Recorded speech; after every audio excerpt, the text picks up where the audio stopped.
The chairman of the Independent National Electoral Commission, INEC, Professor Mahmoud Yakubu, says that the commission is completely independent in the discharge of its duties. Professor Yakubu, who was speaking to Channels Television's Ladia Keredoluale on our special program Roadmap 2019, says that he assumed duty and he was not pressured from any quarter. He also insists that even if such pressure comes, INEC will resist it.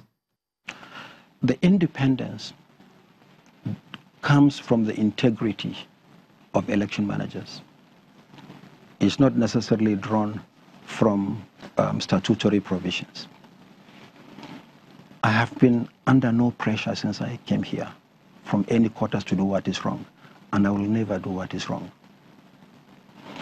Secondly, yes, the president appoints, but it's, I think, better to say the president nominates.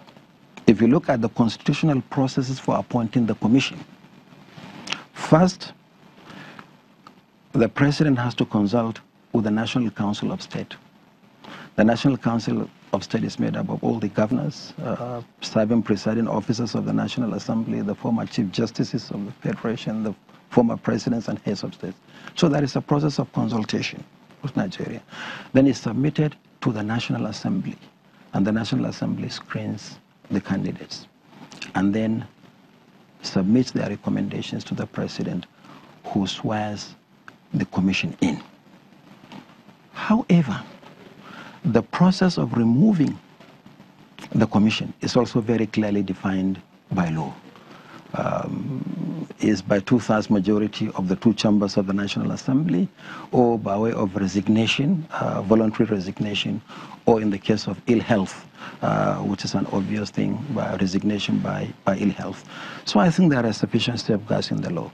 The independence is what you make of that independence.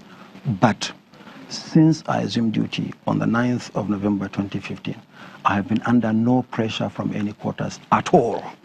And this commission will never yield to pressure from any quarters.